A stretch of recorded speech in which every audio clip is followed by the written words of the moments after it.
The views and opinions expressed in the following program are those of the hosts and guests, and not necessarily those of the staff and management of WWDB-TV. Get yourselves together. Right. Stand up and live your life. Right. Get yourselves together. Right. Hands up high.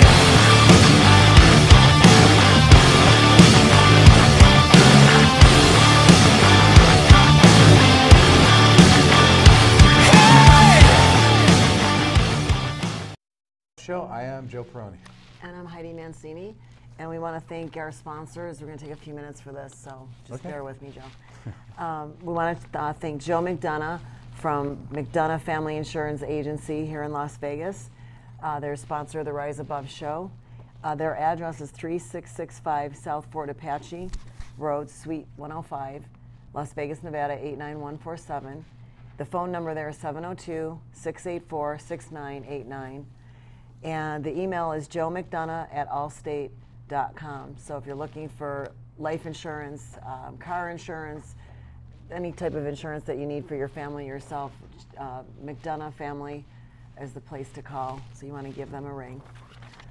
Also, there's a job fair that's going on Friday, May 10th, which is tomorrow, at the Palace Station. It's 2411 West Sahara Avenue, and it's the Best Hire Careers Fair.com. So from what I understand, Joe is going to be out there in Allstate for Allstate looking for people. If you need a job and you want to become an agent, they're recruiting people for their office to hire to work for them for Allstate. So, and there's going to be other companies out there as well.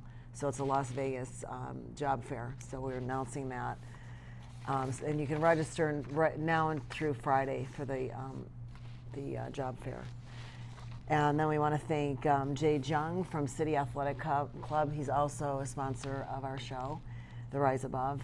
And City Athletic Gym has personal trainers. So if you're looking for a personal trainer, they have, I don't know how many are there, but there's quite a few. Joe and I are there, both as trainers. We have pole fitness at City Athletic Club. So if you want to learn how to stretch, do pole dancing, stripping, I don't know if that's what they call it technically. I would say, is that what they call it? I'm not sure. Anyway, if you want to learn how to climb a pole, they have stretch classes. They have they teach lair, which is the ring training. So you climb up on the ring, you can learn how to do that. They have all kinds of classes up there in pole fitness. So if you want to know, you can call City Athletic Gym and they can fill you on the details. We also have the Super League at City Athletic Club, which is a unique club for athletes. So it's a combination of CrossFit, powerlifting, and you can subscribe to that, and you can become part of the team at City Athletic. And City Athletic is the only gym in Las Vegas that has this, although it's all over the United States and the world. So it's quite the event. So that's all I have to say for today. All right, so let's start the show. So the last show we did, we talked about change and how difficult it is, and we talked about some of the reasons why, including your environment. Today I kind of want to continue on that path, and the three main questions I want to get through are, does your past affect you presently? And can you change the past to improve your future? Think about it before you answer, because it doesn't sound right yet. I know what you're thinking. And number three, can your future improve your life? Again, think about that one, because that one doesn't sound right either. But let's take it from the top. Do you think your past affects you right now? Sometimes. In what way? I'll give you one right off the top, right? So we walked into the studio today, and I said hello to John. Now, like somebody would say, well, how does the past do it? I don't say hello to random men, right? So in other words, if you have a past, it kind of dictates how you act today, right? So the people that I'm saying hello to today, most of them, I have some type of relationship with. And the same thing with you. We're doing the show here. There's a reason for that, because there's a relationship, there's a show. So when somebody automatically says, no way, I would never admit to the past affecting me now, that's all psychobabble.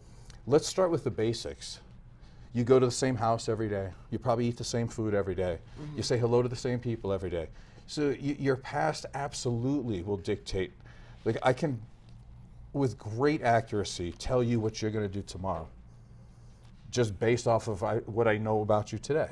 And so that's just the very, very basic. Then if we get into Carl Jung and Freud, they would tell you about 80% of the decisions you make today are unconsciously based from programming in your childhood. So you don't even know why you're making the decisions you do. You're just going to do them based on a lot of programming, and we can get into that later. Your personality is also pretty much fixed by the time you're 12 years old, and most therapists would tell us that. So if that's true most of the time, it would make sense that the past can't not affect what we do today and the decisions we make today. So what do you think? No, I agree, but I think you have to be aware of it in some sense to be able to say, how is my behavior right now? Is it part of my past? Is it, you have to identify, you have to be able to, because I've talked to somebody today about that and they said no. And I said, but think about it. Like for me, I could say one of my things is probably trust is huge for me. And that would be based on past experiences. So whenever I get into a new situation and it seems too good to be true, like I meet somebody that's exceptionally nice or very caring, very whatever, my first thing is, okay, when are you going to screw me over? So Well, you weren't born like that. And I wasn't born that way, so I have to step back a minute and say, wait a minute, that was a different time, that was a different situation, so give this situation the benefit of the doubt. And so you have to check yourself in a sense where you got to say, when you have that radar that goes up, or that mind, like I said, is trust. I can say that right with honesty that I've had that issue my entire life, and it goes back to, the younger years when trust is established at a very young age, and so that's one of the things that you have to identify, and you can make it better by just, keeping your mind open to it, because you'll meet great people. I always say to people, when you're walking around distrustful, you're not only warding off the distrustful people, but you're also warding off any goodness that can come into your life, because we're not that great at discerning people 100%. So while you're walking around, I don't trust anybody, there's those good people that might be trying to get into your life that you won't let in. So you miss out on the good stuff too. So let's say you meet somebody new and you automatically go to, I don't know if I can trust this person. Do you think that thought came from really trying to understand that person, or do you think it's automatic? I think sometimes I think it's automatic, but I also think, because I have like this other part that I can actually, I do have the ability to kind of size somebody up in a very short time, which has nothing, by the way, to do with trust.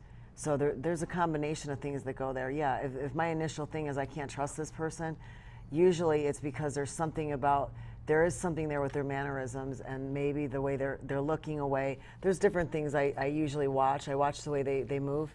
When people are uncomfortable and they're moving a certain way or they're not. But what I do is I go, and then I'll say, you know what, all right, I'm not feeling comfortable right now, but I'm going to give this person a chance. So I usually, initially, yes, my radar on some people might be initially, I don't know if I can trust this person, but let me see where it goes. So there was a time in my life where that didn't even get past that. It was like, if I didn't trust you, saranari. Didn't matter what you said, what you did, who you were, what place you had in life. You could be, the most important person stature-wise or whatever. I could care less. I was like, if I didn't trust you, I don't trust you. Well, actually, a lot of that is just self-preservation, right? Like, you're trying to stay safe. Like, I'm staying safe, and stay away. you're being a woman, which would add to that a little bit more. But if it's overly done, I wouldn't even ask you why you do it, right? I would ask, what's happened in your life to make you so hyper-vigilant against people. But let me move it to this, though, because you have a lot of friends, too, that would probably have said this, or maybe they didn't. I don't want to put words in your mouth. But you ever hear someone who says, all men are, fill in the blank, all men are but it's because bad, all men are? Their experiences. And because I've equally heard men, women say, I hear women say it all the time, because I work primarily with women. So yeah, I hear it all day. At least I hear that statement at least once a day minimally, whether it's hair clients or whoever. But I have to say that I don't think you initially hear men say bad things about women because they don't verbalize it all the time. But I have had, experiences with some men. They have what do you want to call it? They may not verbalize it, but sometimes their eyes and their mannerisms would say the same thing, but they don't say it out loud. They act a certain way. Their behaviors. Right. Okay, they might not come out and say all women are sluts, but there's some men out there that the way that they look at you, the way they talk to you, and the way they treat you would definitely say, I think you're just another slut. So I think both sexes do it. I think women are just a lot more verbal about it. No, I agree. I was just naming one because I'm sure you have a lot more experience with women talking about men. Yeah, men can do that too. But part of the point I'm trying to make is that when you hear a person say that, all men, all women, all people, wouldn't you think that that's not being conscious and looking at situations on an individual basis? Again, that would be past programming. And it's interesting because I think you would find this too, is that a lot of those same people are the ones saying, well, why do I have so many problems in my life? How come my relationships don't work? And you could very well say, well, because the relationship that you think you're in, you're not in. You're treating somebody like a bad person based on a relationship maybe you had 10, 15, 20 years ago. But I think too that unless you're aware of what you're doing, when people say all men are alike, I think the correct sentence would be all the men that I've met are the same. And when you change the wording a little bit, then it makes you have to almost look at yourself, because there's a reason why you're ending up with the same men. Right. And you could have I have a friend of mine that I talked to her about it, and I said, well, the reason that I think that you end up with these kind of men is because you're very nurturing and you're caring and you want to take care of somebody. And then, of course, that's what you end up with, and then later on, you really don't want that. So there's things, the reality is that this person needs to work on that part of her personality.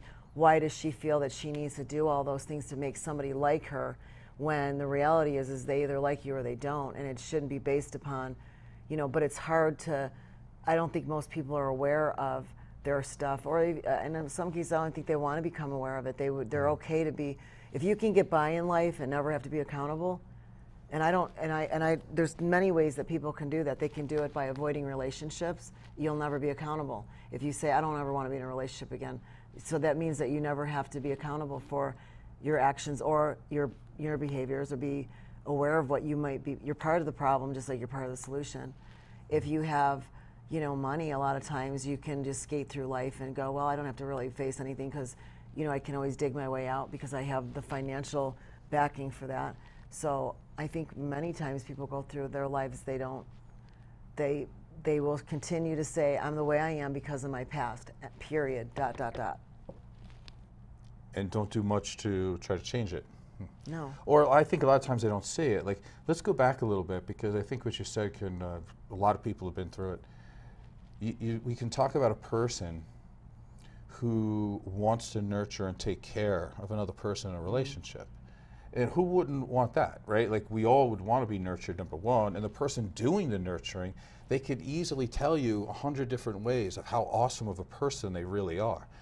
But of course, whenever we have something that's good, we also have the other side. There's a shadow side, Carl Jung would say. There's a shadow to that. Like, the question would become, why does somebody continuously choose people that need to be cared and nurtured to a degree? Because wouldn't you want a person who can fully take care of themselves, who has responsibility, that's not an addict, that does have a job? I do, but I think there's a sublingual thing to that when you do those kinds of things, and I could see with this particular person, the reason that she does it is because she wants to be cared and nurtured. She wants to be taken care of herself, and not monetarily, not anything of what most people would say, oh, she just wants a guy with money or this and that. It's not that at all.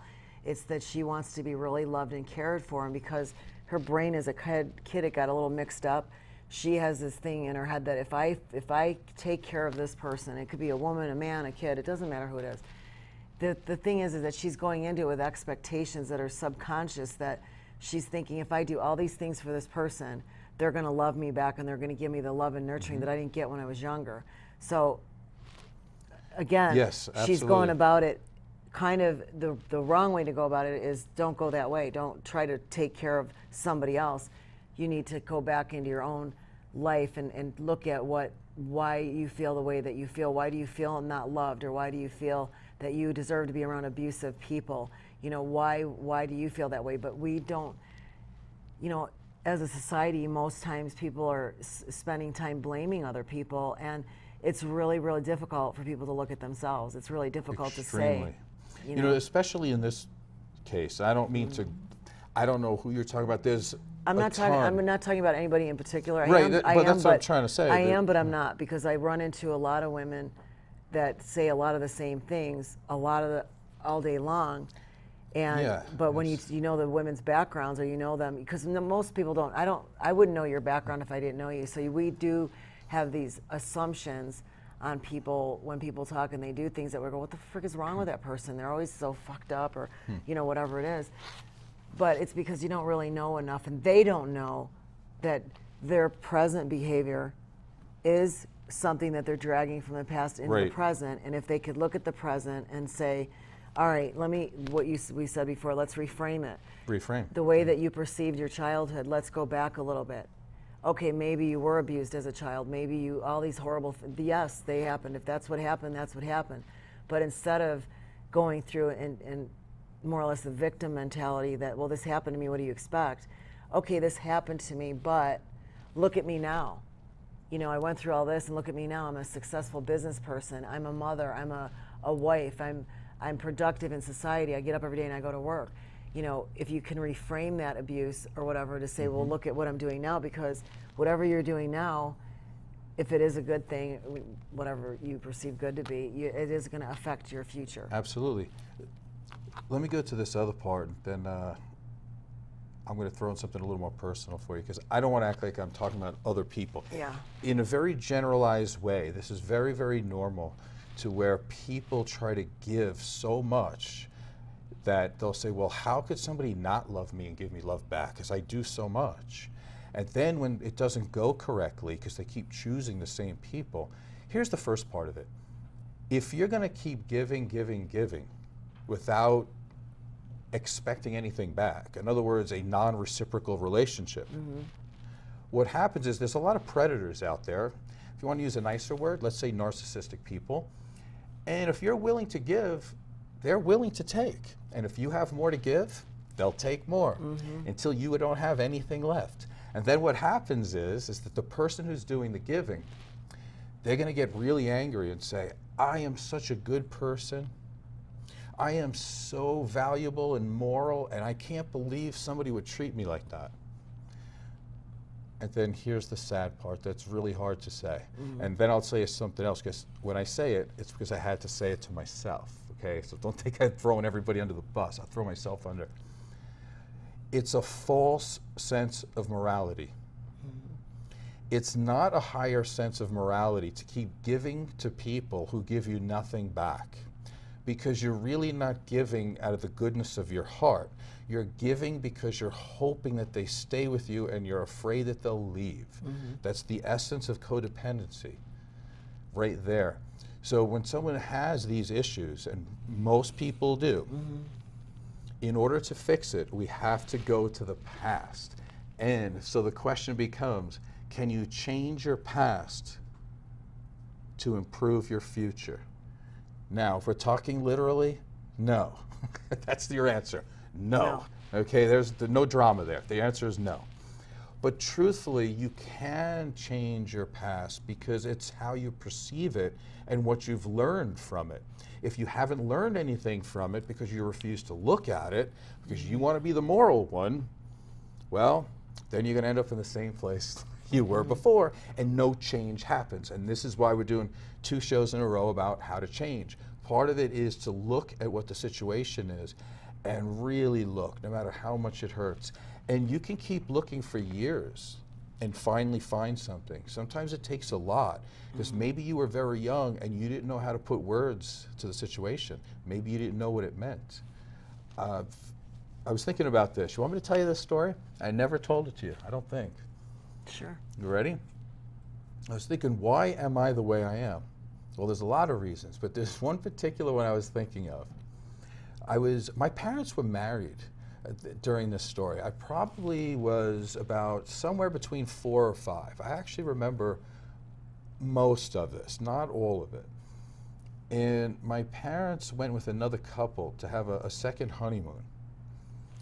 And they went to Niagara Falls, which is near you, in Buffalo, which is really Canada.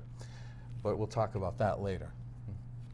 You don't like when I say that. I liked it. Anyway, but so Canada, I know, because you know, what did my client say to you that one day? Because we're from Buffalo, we're from the Falls, we don't count. What did she say?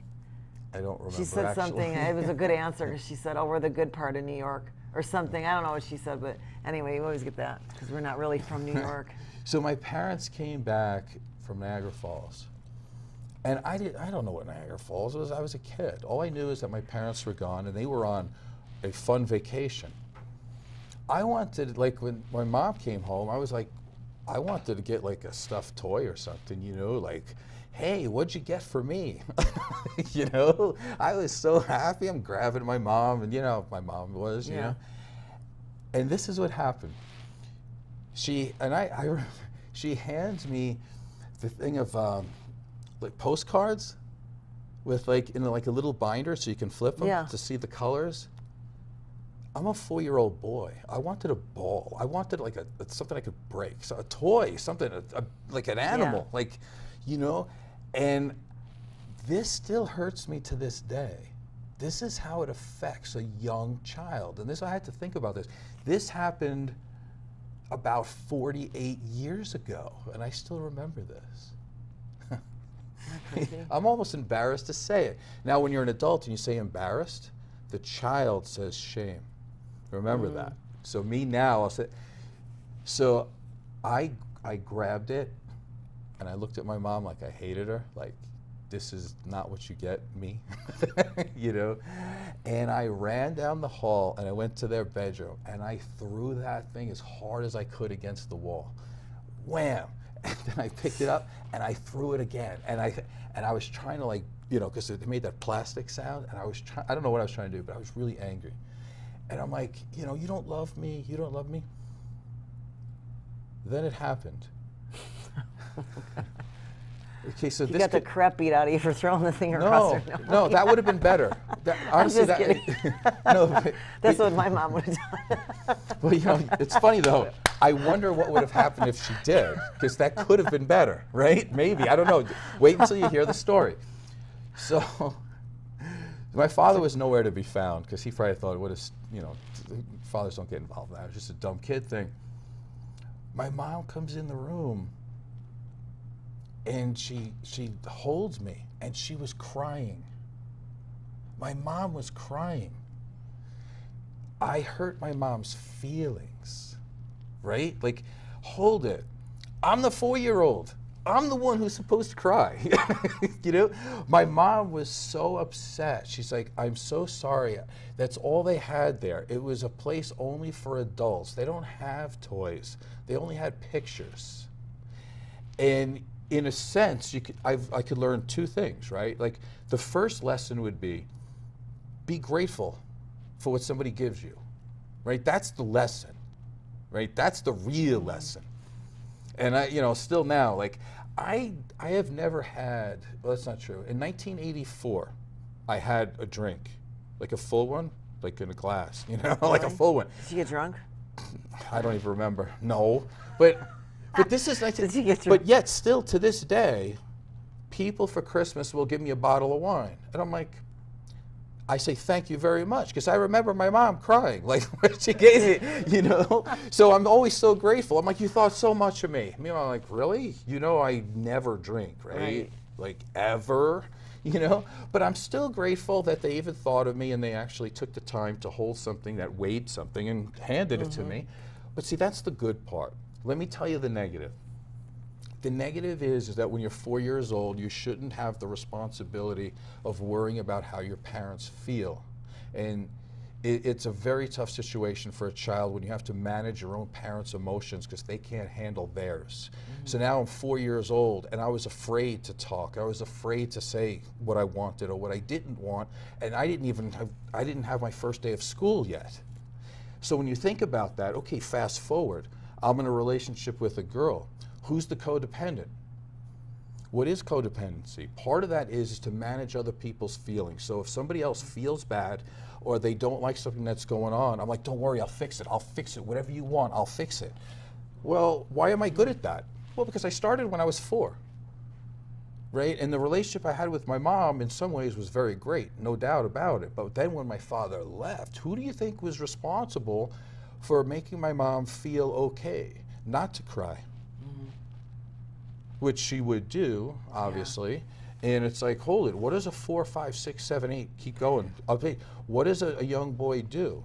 They learn how to manage women's emotions. Yeah, but I have to say, that's not the most horrible thing, because you're a very good man because of it. So, and that's the good side. Although there's the negative to that you know, you had to wear other people's emotions, I have to say you're a very caring person. You're a very caring man, not just to me, but to other people. So, you know, for the negative you got out of that, the negative that you perceived, because now when you tell me that story, right, I think, well, that's bad that happened, and that in your brain, your boy brain, you caught onto that, or that's what your initial thought was. But your mom, what I knew of your mom was that she probably was really hurt that she bought you the wrong thing.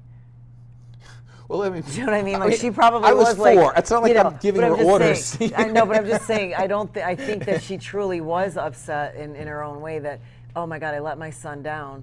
I didn't think this through. You know, I know your mom the way I did, so I don't think she set out with the thing that, you know, that you had to manage her feelings. And I love that you said that. And there's so many things I want to say on that. And we'll wait to go to commercial in a little while. We're go to no, not yet. Is this the commercial sign? Yeah. That's it? Let's wait on the commercial for a second, because we're going to lose this part, because I'll probably forget it, because it's the first time we talked about this, so it's like an open wound, which is actually really good. I'm your therapist today, Joe. I'm the therapist today. Okay, so part of that is that there's some little pithy statements we make so people can remember them. And one of them is our secrets make us sick, right? And here's a good example of me being able to say that and being embarrassed about it for 48 years. I can say it, and you can go, that looks interesting. You know what you thought? You were a 4-year-old. I'm looking at it, and I'm an adult. So here, you can make it better because you have a different perspective. I may have held on to that perspective for way too long, you know? And that's what happens. So does your past affect everything? It can. The other part to that is that, yeah, in relationships throughout my life, because of not just that situation, by the way, there's a lot. That wasn't the only one. That didn't tear my life up, right? But if you want something to scare me, to scare a lot of men, by the way, I have had, I can't even tell you, like football games. I've caused concussions. I've caused broken bones. I've been in boxing, wrestling. I've had street fights, all these things. But if you want to know what scares me, it's a woman crying, and that maybe I had something to do with that, and I don't want to do like that. And that is like the what would you call that? Kryptonite or Achilles heel. Is that no matter how strong I've been, a girl just has to like whine a little bit, and I'm like, oh, I'll fix it. Do you know how destructive that is? When you're like in relationships where people enjoy doing that because they can take advantage of you. Like, so what I was trying to say is, I know we started off and it sounded like I was going after some women, but I got to tell you, men are codependent too, and I can tell you exactly that it is true, because men do judge themselves by their ability to make the woman they're with happy. I can tell you how it affects me even to this very second. You want to know how? How? Because in little ways. Because when you started off the show, right, and I'm like, okay, I get a little nervous. We want to look good on camera, and you're doing exactly what you're doing right now.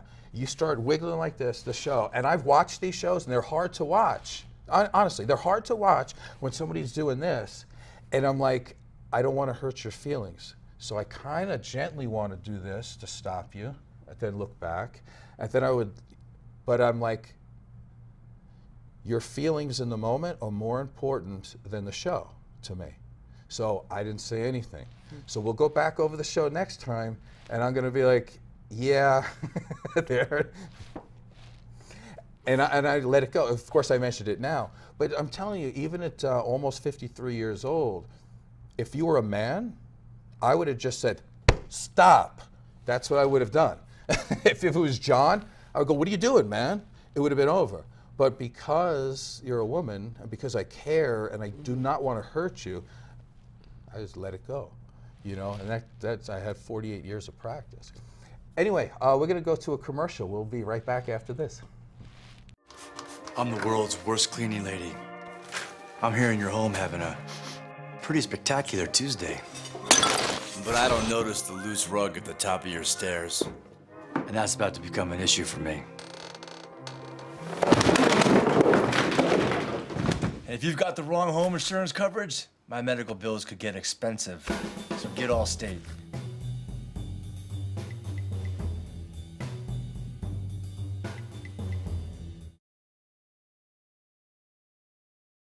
Welcome back to the Rise Above show. I am Joe Peroni. And I'm Heidi Mancini.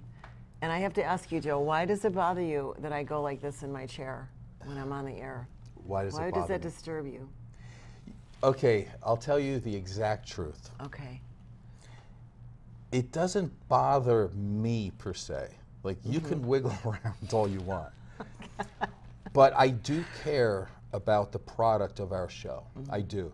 And I do, the way I look at things, and one of the questions we'll have later is, if you look into the future, can it help you in the present time? I'm going to end the drama. For me, yes. So if I want to be good at something, I don't have to totally reinvent the wheel. I want to because I want to be creative, but I definitely want to know how somebody else did it first and get the structure. So what I'll do is I'll go through YouTube and I will look at the most successful shows. That's what I'll do. And I figure, what do they have? And one of the things they may or may not have, because I'm not trying to be mean to you. There you go. See, let me cut that out. I'm going to be 100% honest. Nobody does this when they're trying to be authoritative, especially when they're talking about human emotions and feelings, and they're trying to take the stance of an inquisitive person who doesn't know everything, but they're also teaching. So when you want to get that power thing, you have to earn it. And me, as nervous as I get, I try to maintain that. And I haven't seen anybody in the top shows ever do that. Even if you look at TV shows like Oprah a while back, although I'm not a fan of her in any way, she doesn't sit there and go, you know, do the whole show. You can't do that. You have to maintain a level of something. It's the same thing when people dress a certain way. I've noticed that with people, even, I don't know if I could mention names, but let me kind of mention a name. She has a show on this station, and I've seen her on TV. Her level of professionalism is amazing. Now, I don't really know her, to be honest with you. I've not had like a long conversation, but none of it matters. All I have to do is click in to see her, and I go, she's a professional. And I don't mean this in any negative way, but she may not know anything about life or anything. She may not know zero, but just looking at her, she has a sense of authority. And I'm like, I know a lot of things. So my thing is, I need a sense of authority. That's how I feel about it when I look at it in terms of looking into the future. How does it help me now? And so again, that's what I do. I look at all of them. I look at, you know, I don't want to mention names on here because it probably will not be helpful. But the ones that I notice are they can have a relaxed atmosphere, but there's a sense of that they know that there are hurting people sometimes clicking in, taking time out of their day, and they want to know that the people that they're listening to can really help their life. Because if not, they'd be watching something else. I'm sorry, I was swirling around and not being helpful. See, now I feel bad because I hurt your feelings, right? Well, you did, so. I did. See, and that would teach me never to be honest. No, you're basically saying, you're telling me that I have to act a certain way on the air for this show to be professional for you, and that's your perception, and that's how you want to run the show, and I can appreciate that. And I just said I'll be cautious not to wiggle around in my chair so that I look embarrassing to you on the air. And that's what I just heard, was that it embarrasses you because I move around in my chair, because there's other people that are much more professional than I am. And that's what I heard from this conversation just now. And I'm an adult, and I can take constructive criticism if it's for the betterment of the show, and I will do that. I'll do that from now on. I won't move around in the chair. And And now maybe you this, see, and now maybe you- this show you should do on your own, because it tells me that what you really think inside about me being the co-host on this show, that I'm not professional. I wiggle around too much in the chair for you, and everybody watching this show, I don't know what they're going to get out of this, but people that know me, I'm not really sure what they're going to think either about the commentary. But right now, I think that what you said to me on the air in front of everybody and how I conduct myself in front of the camera was rude. And that's my perception. Yeah, listen, and you're 100% entitled to feel that way. But here's the interesting thing, right? You've used the word you more than once. You did this, you said that this is what you got out of it, kind of thing. I didn't say any of what you just said. So you can take it personally, but again, when I go back to being codependent, of which I am, and I always throw myself under the bus, right? Being codependent means that the people in your life were a certain way when I was young, when I didn't know any better, that I believed put me in a position where I had to manage their emotions because they couldn't speak to me in a way that was productive. They would make me feel bad for having any feelings or any thoughts, right? Like if I wanted to go to school, it was like, what do you think, you're smart? Well, I want to go to school to be smart. Is that bad? Then I would save money. And it'd be like, well, you're a cheap miser. Like, really, am I? When I was 12, dreaming to go to college, I was a cheap miser because I wanted to save money to go to school. And you buy into that when you're young. And that's what I'm talking about. Your past affects your future. Unfortunately, it does tag you because it will. The universe is a very interesting thing. If you don't learn from it, it will continue to show you the same situation until you get better. And here's the same situation. You're allowed to feel what you're going to feel, but you're not allowed to co-opt my feeling, because your question to me was an honest one. Joe, what is it about this that bothered you? And I told you. So now it recreates everything from when I was 4 years old all the way through, that I was never able to have a conversation or I think the conversation didn't have to happen on the air with everybody viewing But us. you I think it asked could have me. been a conversation that you could have said off the air. Why do you wiggle around in the chair when we're on the air? It looks unprofessional, because I've already looked at other shows, so now I have something to compare it to, rather than throw me on the bus under the air in front of people that watch me as well as you. And for your information, Joe, a lot of the people that do watch this show, they do like me as a co-host, and they like my Absolutely personality. true. And I totally So agree. what I'm going to say to you is that if you want this to be about you, then maybe you should do this show on your own, so that you don't have to worry about the other person in the room and their personality shining through, or whatever they're doing that might be an irritant to you. That maybe the solution is that you do your own show, and then you can emulate whatever it is that you want to emulate and make it your show. No, listen. To be like everybody else. Listen, and the interesting thing is, I don't mind you saying that. You're entitled to how you feel. You're allowed to be hurt. Again, I don't want to hurt you, but when you ask somebody a question and they give you an answer, you can't come back with, that's not the answer I wanted, so now I'm going to shut you down, and now I'm going to try to either say you need to get a different show. This is what I'm talking about. And listen, it's empathy, right? No, it's disrespectful to me as a person and having my personality. It has nothing to do, when I asked you what that meant to you, I didn't expect to get a character assassination and be compared to other people and be put down on the air so everybody can see you saying what you're saying to me. It's disrespectful. And people watching this and that are going to see this are going to, I don't know what they're going to think, but personally what I think is I wouldn't have never done anything or said things like that to you on the air. That would have been a private conversation to say, you know, when you're on the air and you're moving around or you're touching your face or you're doing whatever you're doing, it's very embarrassing to me, and I want our show to be professional. Then I number can one. say to you off the air, well, then if that's the way you want it to be, then maybe you don't need a co-host, because I can't be in control every second of how I, put my body or what I do. No, listen. Again, you're hurt. I understand No, I'm that. not. I'm not. I'm a realist, and you know what? Okay, This was a good show for us to do It this. is a good show, and I'll tell you why. Because again, what we're showing is that I want to show you empathy and care. You're not. I feel.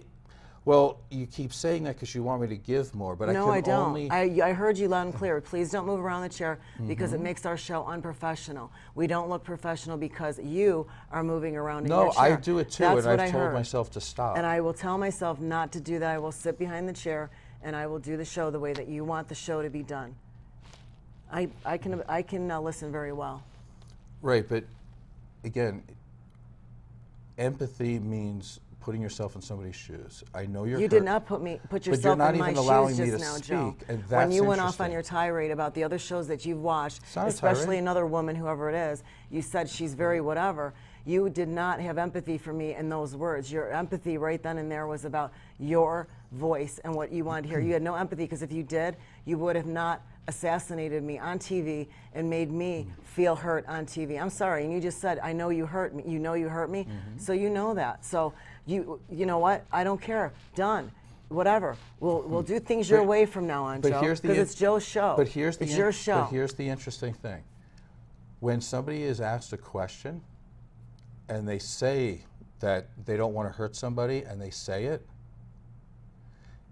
it's interesting that you use the words assassination. Listen, in relationships, people are allowed to have thoughts and opinions, and they're allowed to answer questions. Now, what I'm trying to say is, again, empathy.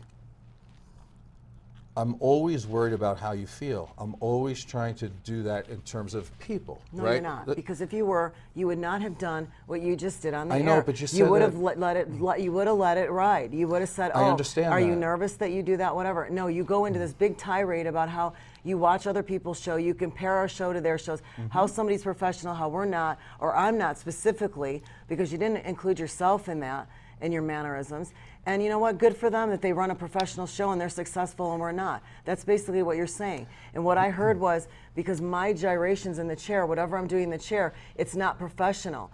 When you listen back to this show, Joe, and people listening to this, that's exactly what they're going to hear. They're going to say, what is he saying to her right now?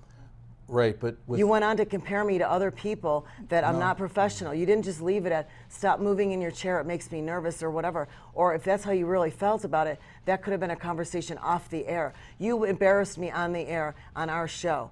And you hurt my feelings, and now you're going to sit there and say, I have empathy for you. No, you don't. Okay, so we saw that didn't work. The point that I'm trying to get at here is that obviously that hurt her a lot, but there is where the trauma has been in my whole life that I was trying to say, because she did not let me speak after that. I have great empathy. I don't want to hurt anybody. But the problem is that you get yourself to a point where for some reason every person I'm around in my life has not been able to hear anything. If I ever speak, they act like that. They get angry, they try to shut me down, they don't let me talk. So I've learned to be codependent, to worry about their emotions, and I never speak. Even in this situation live, which I actually thought was very, very good in a way, it was very interesting, because I was hesitant to tell her. And then off the air, she wanted to ask me why moving the chair bothered me. So I gave her an honest answer. And this is what happens. So what that does is, in a relationship, it teaches a person, in this sense me, never to open up your mouth, never to say anything, never to ask for what you want, or never to have an opinion. And that has been the trauma throughout much of my life, is that I was not allowed to have feelings. I was not allowed to have emotions because nobody around me was adult enough to be able to have a conversation. And part of having that trauma means is that you're fearful of rejection and abandonment. Why do you think that might be? It's because I said something about wiggling a chair. She leaves the show and is horribly hurt, and I have to take responsibility for that. It looks terrible, right? Even after saying through the show that there's nothing that could bother me more than having her feelings hurt, she will pick multiple things to have feelings hurt, where the only way to make it better is if I tell her that I'm sorry for having any emotions or thoughts or feelings that contradict anything that she feels. Unfortunately, when you're brought up in a situation where you're managing people's emotions, codependency becomes a normal thing. You end up connecting with people who are willing to do that to you, to manage that, to be able to tell you what you can say and how you can say it. And that's in the situation today too. In order for me to make this work, I should not have opened up my mouth. But is it okay to be in a relationship where somebody punishes you for talking? Nobody raped anybody. Nobody hit anybody. We were just talking about professional shows. We talked about it off the air for a split second, and then I'll be done with this. If John was moving around all over the place in the chair and making noise, I would just say, hey man, stop, and it would be over. He would say the same thing to me. We talk to each other like that. And it's not man to man, it's human being to human being. But if you're gonna take the victim response all the time, you're always gonna win, because there's always somebody trying to save you. And that's what I was trying to say from the beginning of the show, that my life has always been about taking care of people's emotions who can't handle life, to try to make their life better when they continuously don't want it to. Nobody assassinated anybody here, like I've heard. And every time I mention the words, I have a lot of empathy, she's like, no, you don't, and then does not let me speak. It's because she doesn't want to hear. So it's very, very interesting how the show went, because people don't want to hear. They don't want to really look into their issues. And we saw that. And I have no problem looking into mine. I threw myself under the bus multiple times today. And this is what you have, which is a circular thing in my life. Every time I open up to a person, that I tend to pick people that can't have conversations. And I'm still living to have a good conversation without having to watch every word I say for fear I'm going to offend somebody, and then I'm not worthy of love because I have a difference of opinion. So I hope you learned something from that. There's nothing more real than this. This has been the Rise Above Show. I am Joe Peroni. So here's an interesting thought experiment. Do we have the capacity to change the past? Now, at first, this sounds like a contradiction, a total paradoxical idea. I mean, how could you change something that already happened? But think about it. Why does the past matter at all? What do we get to keep from something that already happened? Well, we get to keep the memory, right? Supposedly either the bliss or the trauma. It's really the memory that we're talking about here, the story that runs on a loop in the back of our minds of what has happened. And somehow, the fact that what has happened has shaped us and will shape our future. We feel, in a way, haunted or condemned to be a certain way because of what has happened to us. Epigenetics tells us that we are the sum of our experiences, that our cells are a technology that turns experience into biology, that everything that happens to us lays itself like tire tracks, tattooing itself across our body mind, and literally making us the product of what has come before. And yet, here's something amazing. Our cognitive framing, our interpretation, our use of rhetoric and language to frame our past experiences can actually allow us to change our very past experience. So the story we tell, the story we choose to tell about what has happened can change what has happened. Listen to that again, because they've actually done studies that tell us that the cognitive framing that we give to experiences can change our physiological response to those very experiences. So an experience of trauma seen through a certain lens can physiologically create stress response, right? Cortisol, stress hormones, anxiety, all these things. But people who do, for example, psychedelic hypnotherapy and revisit the trauma through this altered state of consciousness are all of a sudden able to change that story, change their chemical response to that past experience, recontextualize it and see it through a different lens and fundamentally change the past. You know, there's a great line by Tim Doody that says that experiences that are transformative in nature, that allow us to change the cognitive framing of who we are and where we're going in this life and where we've been, are experiences that recontextualize the self as a marvelous conduit in a timeless whole from which molecules and meanings flow, from neurons to nebula and back again. And in recontextualizing who we are and what we're doing and everything that happens to us, even when it hurts, and even when we fall off the bicycle in Amsterdam and like literally get caught up, the fact of the matter is that story has now rendered me a stronger being. It is something that has happened and that I have overcome. I have not choked on my introversions. I have in fact reworked the experience and output it in a work of art. I am more than what I was because of what has happened to me. And this decision, right, this decision to lend that cognitive framing, to lend that interpretation to a traumatic experience of the past has allowed me to change the past and therefore to sort of change my future and decide my fate. I design, therefore I become. Again, beautiful idea, my friends. We are empowered, we are enraptured, we are beings that move through time and space and time and mind and future and past and present. These are basically just elements of a continuous field of time. They don't exist. They are illusions, and you can choose the story you tell, my friends. You can choose the story you tell.